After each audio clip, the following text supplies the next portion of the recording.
就陆东明刚进来，还没有开口说话，扭身又走了。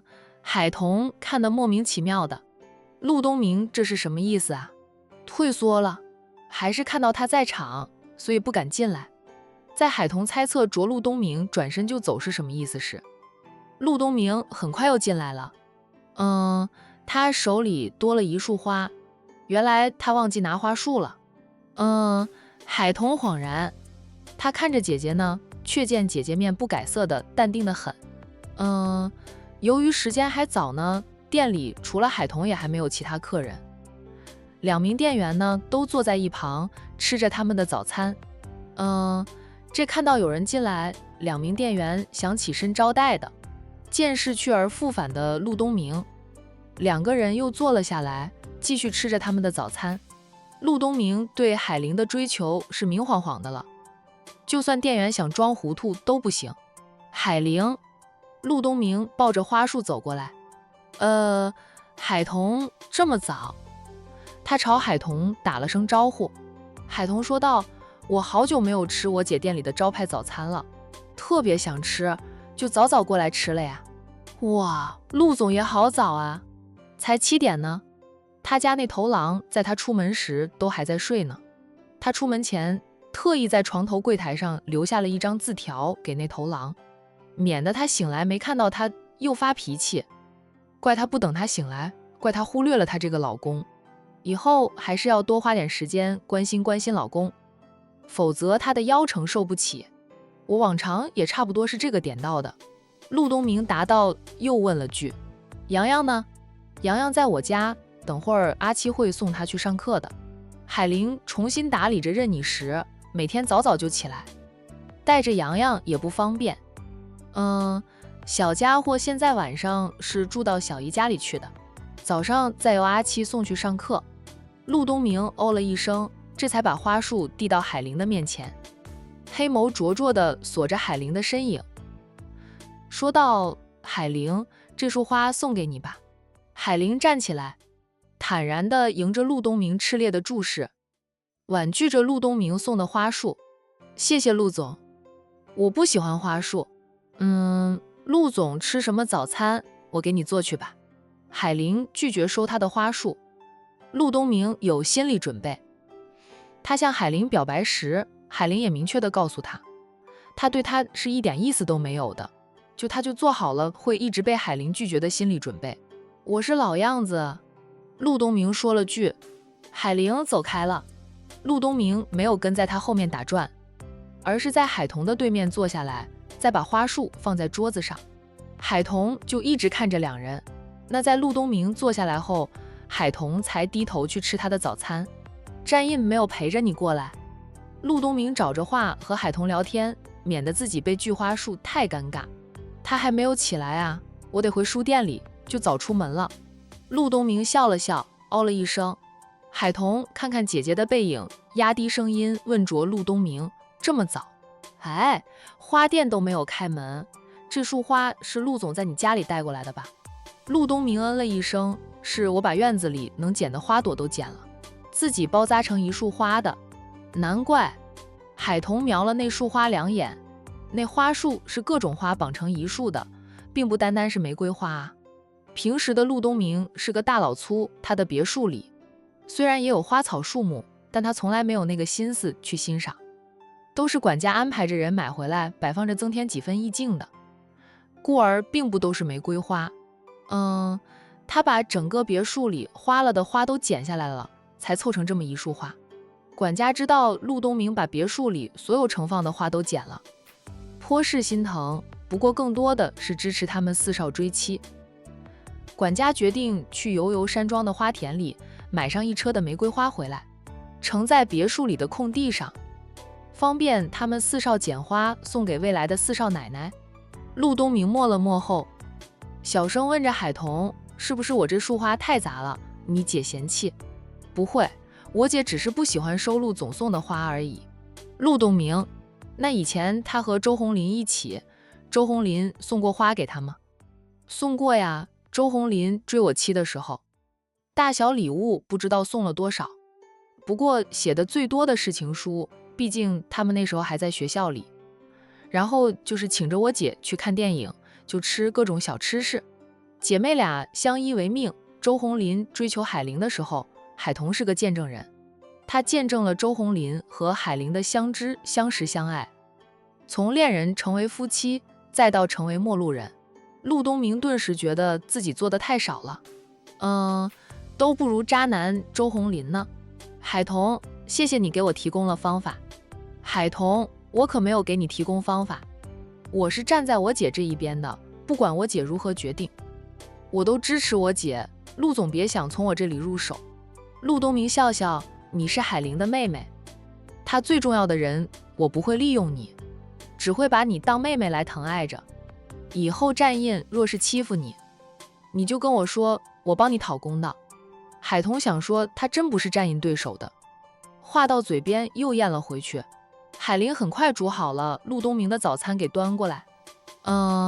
陆东明和海彤的对话停止，海彤很快就吃饱喝足了。那他起身对姐姐说道，姐，我先回店里去吧。海玲呢嗯了一声，叮嘱他开车慢点。知道了。海彤又向陆东明说了句，陆总，我先走了，你慢慢吃。说完他挽起自己的包，走出了任你食早餐店。那这个时候吃早餐的客人多了起来，海玲要招呼客人，陆东明也不好打扰他，就默默地吃着自己的早餐。偶尔趁大家都不注意时，他会用手机偷偷地拍下海玲忙碌的身影。闲时他就欣赏着自己偷拍到的相片，想象着有一天海玲在灶台前忙碌都是为了他。不，海玲要是嫁了他，他绝不让海玲忙碌的。就他做饭给他吃，就是他的厨艺一般般，无法和战印相提并论。毕竟战家的儿郎都被老太太训练的可以胜任厨师一职的。那陆东明走的时候，海玲都不知道。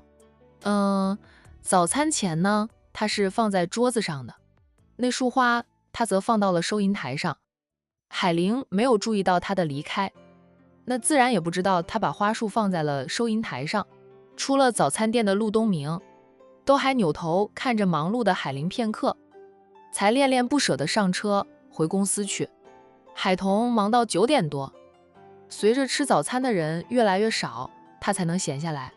于茵茵选择在海彤闲下来的时候进店的。就看到他进来，海玲愣了一下，随即露出招牌式的微笑。于小姐啊，海小姐已经不忙了吧？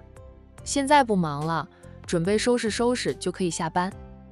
于小姐找我有事啊？海玲和于茵茵的交集不多，那于茵茵来了，她想必定是因为陆东明。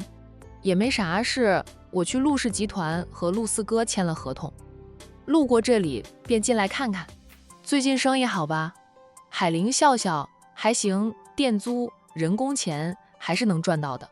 你做的早餐很好吃，陆四哥说的，他很喜欢来你这里用早餐。慢慢来，以后会越来越好，赚得越来越多的。就是做早餐的都很辛苦，早早就要起床了。海玲请着于茵茵坐下，他就给于茵茵倒来了一杯温开水。她穿着普通，系着一条围裙，像个家庭主妇。于茵茵却是穿着女士西装，显得精明能干，一看就知道是个事业有成的女人，跟海玲形成了鲜明的对比。海玲差点都要生出自卑心了。谢谢。在海玲把那杯温开水放到于茵茵面前时，于茵茵微笑的道谢。那等海玲坐下后，她看着海玲，海玲是素颜朝天的，不过她皮肤保养的不错，也是有个嫁入豪门的妹妹，还有个在豪门里是当家太太的大姨。海玲不会缺少名牌护肤品的，再加上海玲的年纪也不算大，于茵茵虽未婚，和海玲只相差1-2岁而已。那于茵茵觉得海玲身上有着一种朴实，有着一种心安，她的笑容让人觉得心安。陆四哥说他是想有一个妻子，一个温暖的家，不需要找生意伙伴。那或许这就是陆四哥喜欢海玲的原因吧。我等会儿就要离开管城了。于茵茵先开口的。海玲问她，于小姐要回去了？嗯，其实我已经离开管城，昨天才过来的。今天得和陆四哥重新签一份合同，签完了合同我就得回去了，手里的事情太多了。海玲呢哦了一声，于茵茵是于氏的副总，听说是凭着她自己的实力，从基层一步步爬起来，才坐上副总裁这个位置的。属于真正的女强人吧。她在管城的那段时间里，除了陪着陆太太，看似在追求陆东明之外，并没有忘记自己的工作。在管城谈了不少生意，听说几乎都谈成功的，为于氏集团签下了不少大生意，与管城很多实力公司有了合作。陆四哥对你是真心的呀。于茵茵忽然说道。那海玲看着他不说话。他知道陆东明对他是真心的。陆东明这种男人不会玩弄女人，更不会玩弄他，那他怎么说都是战印的大姨姐。陆东明和战印是好友，给陆东明一个天作胆，他也不敢玩弄海玲。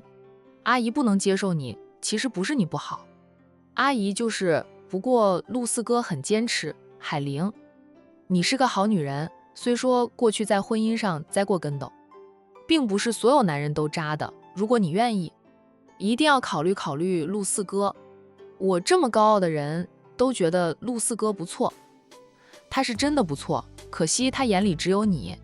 海玲听着于茵茵的话，严重怀疑于茵茵在和陆东明签合同的时候，也收了陆东明的好处，跑来帮陆东明当说客，似是看透了海玲的心思。于茵茵笑道，陆四哥并没有让我过来当说客，我是知道陆四哥追求你时，处处碰钉子，忍不住替陆四哥说几句好话。于小姐，我只把陆总当朋友，是因为阿姨不接受你吗？与陆太太无关，我是真的只把陆总当朋友，没有其他想法。那陆太太也是一个原因，但不是主要的原因。那海玲不接受陆东明，是因为她真的不爱陆东明，只把陆东明当朋友，没有任何想法了。在和周红林离婚后，海玲就表过态，她短期内不会再嫁。于茵茵想了想后说道，也是没有那种喜欢，很难接受对方的感情，婚姻不能将就，就尤其是海玲受过情伤，更不会将就了。于小姐和陆总很般配的，门当户对，陆太太又很喜欢于茵茵，就海玲觉得于茵茵才是陆东明的标配。于茵茵笑道，我和陆四哥看着般配，但陆四哥不喜欢我，我又有自己的骄傲。既然陆四哥拒绝了我，我也放弃了，不想当个纠缠不休的女人。他再慢慢找吧，总能遇到一个眼里心里都只有他的男人。海玲不知道该怎么接话了。对于茵茵还是很欣赏的，这个女孩子和小飞一样，曾经有过喜欢的人，也努力追求过喜欢的人，就当知道对方有了心上人后，他们就会马上放手。商小飞也说过，她有她的骄傲，没必要跟其他女人抢一个男人啊。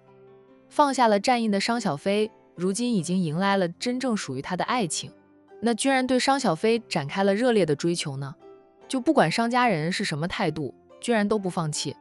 你身体都康复了吧？于茵茵换了话题。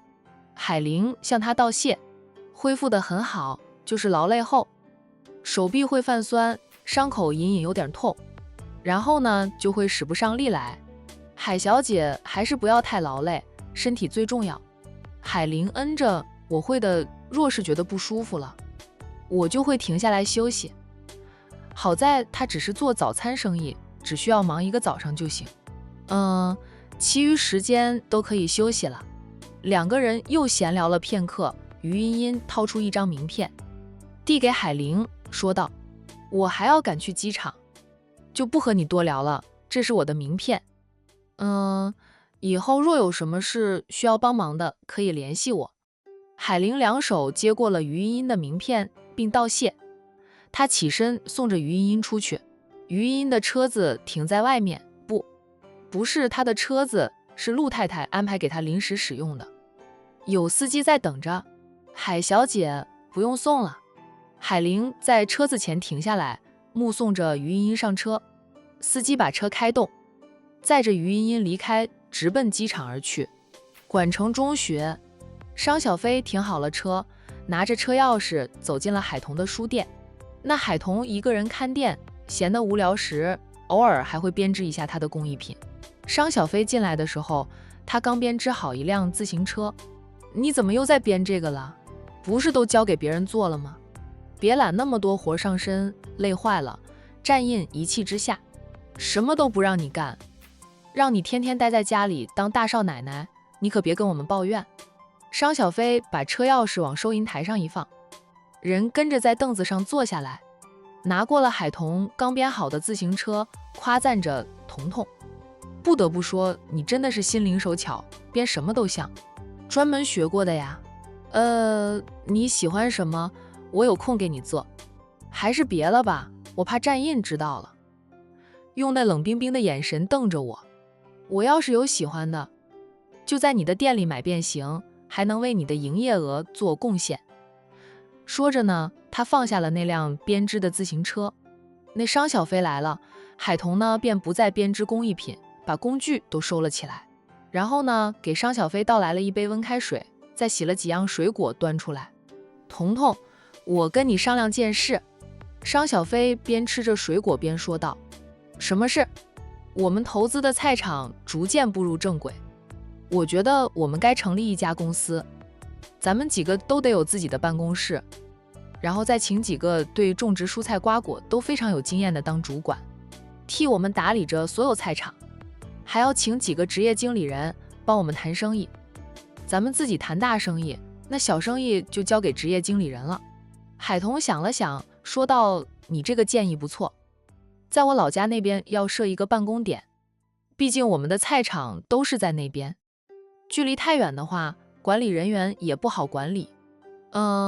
请主管的事就交给你去办了。我对种植是完全没有经验的，职业经理人我已经交给猎头公司了。海童没意见，他说道：现在菜场上的小管理目前来看也尽职尽责，咱们先观看，可以看当大任的，提拔几个上来当主管。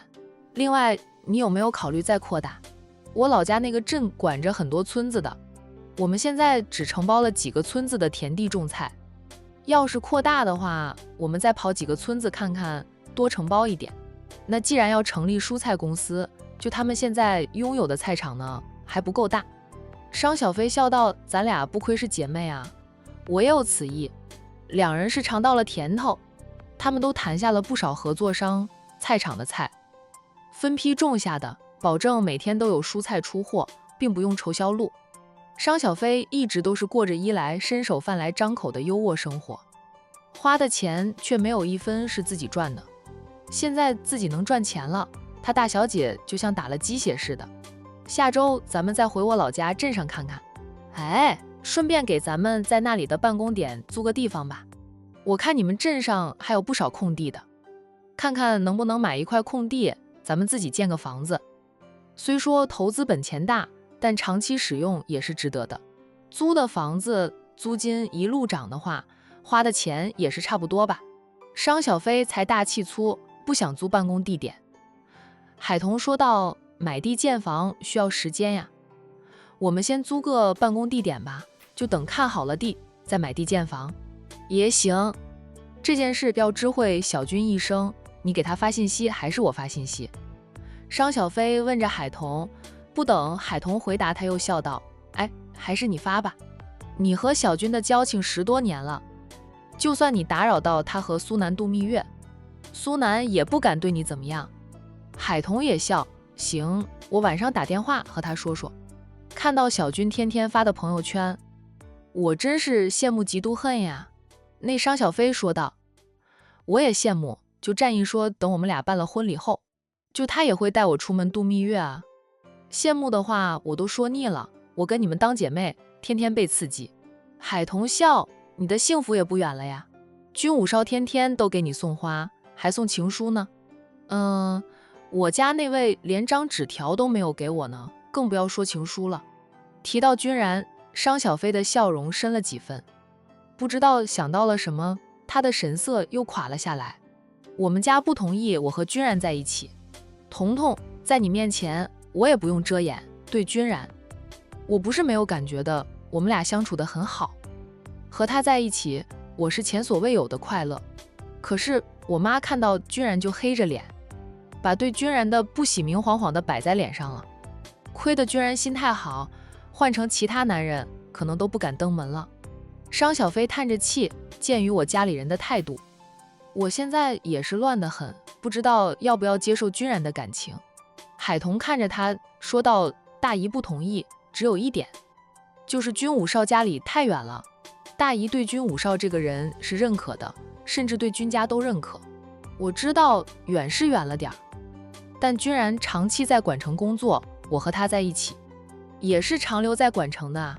我妈说，除非君然当上门女婿，把户口迁过来成为管城人，君然倒是愿意，但我不想他当上门女婿。我有2个哥哥呢，上门女婿也容易遭人诟病。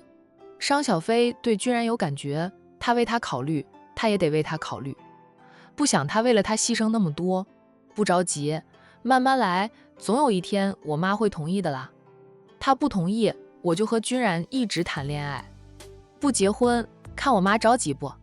海童安慰着他，大一会儿答应的。毕竟君武少非常优秀，与你也是门当户对的。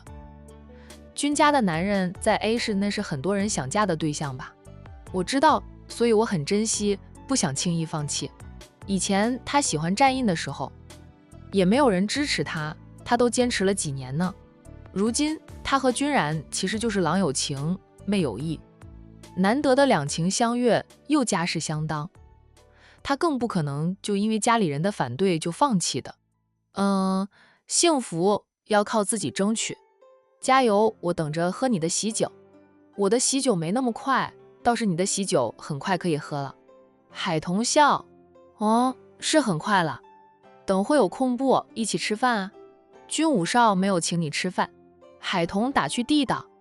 商小飞笑道，他今天很忙，除了照常给我送花送情书之外，信息也才发了几条。他大嫂快要生了，他说要尽快把手里头的事情处理好，然后回一趟 A 市。海童嗯着，穆情怀的是双胞胎，双胞胎很多会提前的，他跟我说过，预估在6月就能生了，现在都5月中旬，是快了。一提到孩子的事，商小飞就想问问海童是否有动静了，这话到嘴边，他又放弃了。海童现在是工作太忙，分散了他的注意力，才没有再纠结怀不怀孕的事。哎，他一提的话，海童又得难过了。我等会儿去接战印下班，不能陪你吃饭了。商小飞理解的道。那好吧，我要不要也去一趟君然的公司接他下班？彤彤，你说他看到我去接他会是什么表情啊？欣喜若狂。2个人还没有正式确定男女朋友关系，商小飞主动去找君然，对君然来说就是一个回应，自是会欣喜若狂的。那不久后，商小飞就离开了海童的书店。海童中午没有去接战印，就觉得中午的时间太短了。他是临近傍晚才关上了店门，先去了春暖花开。那宁云初和战逸晨也没有什么进展。战逸晨追得紧，但宁云初依旧拒绝他的感情，不接受。战逸晨私底下跟战印说，追老婆好难，话里话外是羡慕战印和海童，就直接领证，老婆就到手了。战印哭笑不得啊，他和海童也经历了摩擦，才走到今天的。他为海童发疯的时候，弟弟们又不是没有看到。虽说战逸晨还没有追到宁云初，他好歹有了动作。三少战浩宇和乔涵还没有一点动静呢。老太太也不着急，反正他老人家只给他们1年的期限，就要怎么安排战浩宇的事。海童，你来啦！海童一进店，宁云初就听出了他的脚步声。他含笑地面向着海童，你耳朵真灵啊。海童把一盒点心放在宁云初的面前，说道，我路过一家点心店，买了几盒新鲜出炉的点心，尝过了，味道不错，给你1盒。宁云初没有拒绝，含笑道谢。那他也喜欢吃甜食，可能甜食是很多女孩子的心头好吧。云初，我来拿我订好的花束的。宁云初笑道，已经帮你准备好了。他起身去拿来了早就包好的花束，递给海童。海童接过了花束，谢谢。应该是我说谢谢才对，你总是帮衬着我的生意。海童看着他，觉得他似乎瘦了点儿，问他，云初，你最近没有好好吃饭啊？我看你都瘦了点呀，你那2个大姑还在找你的麻烦啊。他们不会死心的，但也占不到便宜呀。从他亲妈进去到现在已经过去了2个月，他早就通过莫东浩把宁氏拿下了。昨天我才把我2个大姑的儿子解雇，他们在公司里聚众闹事，影响恶劣。宁云初那几个表哥仗着宁总是他们的舅舅，在宁氏里作威作福，宁总看在2个大妹妹的份上，往往睁只眼闭只眼。宁云初可不惯着他们，那他们也想瓜分宁氏，宁云初就更不可能留下他们，就抓住机会直接把几个表哥都赶出了宁氏。如果他没有猜错的话，他2个大姑就很快又要来找他闹的了。闹就闹吧，他也不怕闹，不好的就赶出去，没必要讲人情。他们和你也没有情分可讲。宁云初2个大姑做的事，海童都是一清二楚的，就是见不得云初好。云初已经掌控了宁氏，海童也知道是战印告诉他的，宁云初也知道在战家人面前，他那点小计谋是遮掩不住的。跟海童说话时也没有刻意隐瞒。宁云初说道，属于我姐弟俩的东西谁都抢不走，宁家的一切宁云初并不会完全霸占，弟弟的那一份等弟弟成年后能自己打理了，他就会给弟弟的。那至于宁思琪，宁云初没有考虑过，有需要帮忙的尽管说，我们能帮你的一定帮你。谢谢，目前来说我还能处理，有浩哥帮着我，还有战一晨。宁云初是极力想摆脱战一晨，不想欠他的人情，却不得不承认没有战一晨给他当靠山，他的麻烦会更多。他呀，终究是欠了他太多的人情。那家伙现在越来越痞，他都快要被他拿捏得死死的。对战一晨，宁云初就有一种无力的感觉。一晨也能帮你的啦。宁云初不吭声。说曹操，曹操就到。战一晨来了，他也抱着一束花，但不是真花，而是用一张张100元大钞折叠成的花束。海童看到小叔子来了，对宁云初说道，云初，我要送花去了，改天再聊。好。云初也听到了战一晨熟悉的脚步声，他逼着自己淡定地送着海童出店。大嫂。战一晨叫了海童了一声。你哥还在公司吧？战一晨答道，还在公司，我是提前下班的。海童笑笑，让宁云初不用再送。他上了车，就很快就开车离开。等大嫂走了，战一晨才把那束钱花塞到了宁云初的怀里。给你的，我店里多的是花，不需要你送给我。云初就要把钱花还给他。你摸摸看，我这束花和你店里的花是不一样的。云初本能地摸了摸，摸出来了。这下子他更是坚决拒收，就他已经不缺钱，就不需要他借着送他钱花，给他钱。你要是不收，就扔垃圾桶去。你不收，就是嫌我的花束不够大。我会准备更大的一束给你，直到你收下为止。云初黑着脸，战一晨，你就是个无赖。我就是无赖，赖上你了，怎么样呀？他要不是看不见，绝对一脚踢过去。痞少，战二少爷一向都是以温文儒雅著称的，那是别人的看法而已。混迹商界的人，有谁真的是温文儒雅的，都是心狠手辣的。况且战一晨凑近前来，几乎就要亲上云初的烟唇了。他低哑低道，对你只有无赖这一招才有用。宁云初气得很想揍他。云初，战一晨盯着他红唇的眼神越来越炽热。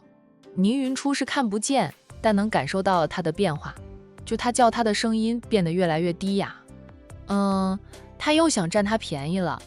意识到这一点，宁云出忙后退，他怀里抱着痞少硬塞给他的大束钱花，又急促后退，不小心撞到了一盆花，眼看他就要跌倒时，一双有力的大手英雄救美来了。战一晨迅速地缠上他的腰，把他捞抱回来，摁入他的怀里。哇，空虚的怀抱被温香软玉填满了，真好。宁云初一回神就挣扎，低叫着：“战一晨，你放开我！”他店里还有店员在呢，2名店员以及2名保镖集体在望大街。至于战二少爷的所作所为，他们没看到。我那是在救你，又不是占你便宜。战一晨在他耳边轻轻地说道，忍不住在他的腮边亲了亲。感受到他的轻颤，他低笑啊。哎，这丫头原来挺敏感的。那知道他的敏感点，他就知道该怎么撩他了。战一晨，云初是很敏感，被他这样一亲，他就忍不住颤了颤，向我道谢。云初默了默，妥协了。他抬头面向着他，摆上很真诚的神情，红唇轻启，说道：“一晨，谢谢你救了我。”战一晨从来没有像此刻那般觉得自己的名字很好听的。一晨2个字从他的红唇里叫出来，听得他骨头都要酥了。可惜这里是他的花店，就他不能做更放肆的事。就一句话啊！云初抓狂，他还想怎么样？请我吃饭吧。又是请吃饭。云初无语了片刻后说道：“行，我请你吃饭，在我店里吃，我做给你吃。你能做饭？不能。”让他看看他这个瞎子是无法像其他女人那样为自己的另一半准备丰盛的营养爱餐的。你视力不好，不用你做了，你叫个外卖和我一起吃。我都乐意，但我不乐意你亲自下厨，怕你切菜会切到手，怕你炒菜会被烫到手。你若想在家里吃，我下厨吧。战家是怎么培养出这样的男儿？明明是千亿豪门，管城首富，家里的少爷们却个个都会下厨烧菜做饭，能屈能伸，没有少爷的那种高高在上的架子。老太太得意洋洋，这是我教导有方。怎么样，白菜们满意吧？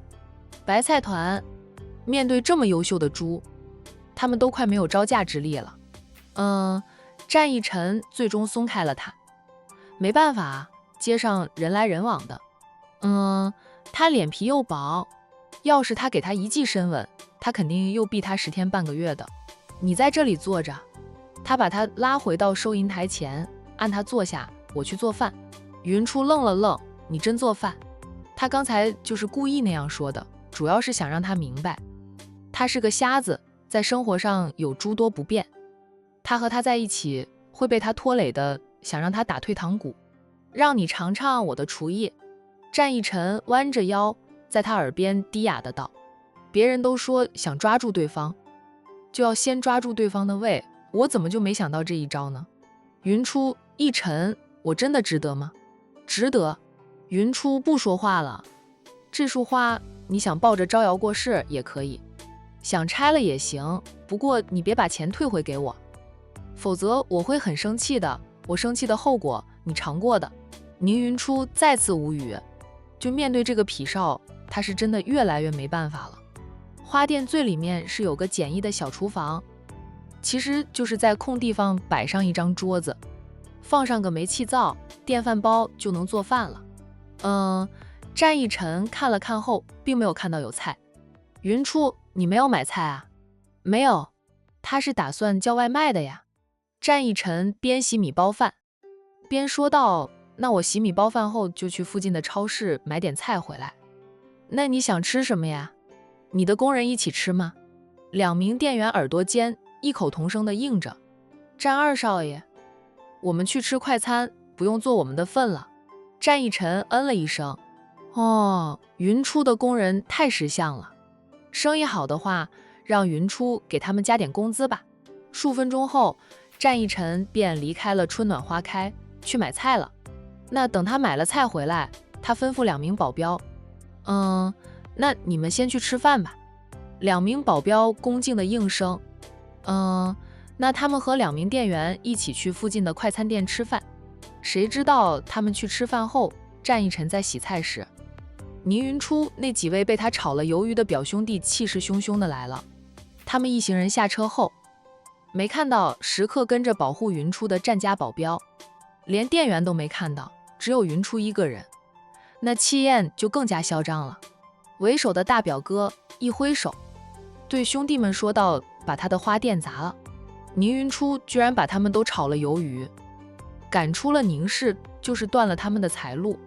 要知道，他们凭着是宁总亲外甥这种身份，在宁氏捞外快，捞得不少的。宁云初就断了他们的财路。断人财路如同杀人父母，不给宁云初一点教训，他们咽不下这口气。有本事的宁云初也把他们全都送进监狱里去，看他以后在亲戚间还能不能抬起头来，不被骂死才怪呢。无情无义的瞎子，就崔家和金家的人是真的没想到，一向透明的瞎子居然这么厉害。在他们大舅失去自由后，宁云初竟然能说服莫东浩帮着他掌控公司。可恨的是啊，他们竟然没有察觉到，还以为大舅不在公司呢。他们是大舅的亲外甥，那他们就能猴子当大王了。那谁想到呢？公司上下除了平时依附他们的一些小管理呢，其他人呢就根本不鸟他们。宁云初这个瞎子什么都不懂的，靠着莫东浩，却能让所有高层管理默认了他接管宁氏。一个瞎子能做什么呀？他们觉得就是莫东浩利用宁云初是宁家大小姐，挟天子以令诸侯，目的就是独占宁氏。该死的瞎子被利用了还不知道，居然联合起来把他们这些表兄弟赶出了宁氏。就算他们也有野心，想趁机霸占瓜分了宁氏，好歹是肥水不流外人田呀。他们是大舅的亲外甥呢，就他们的母亲都是宁家的姑奶奶呢，不比莫东浩这个外人好吗？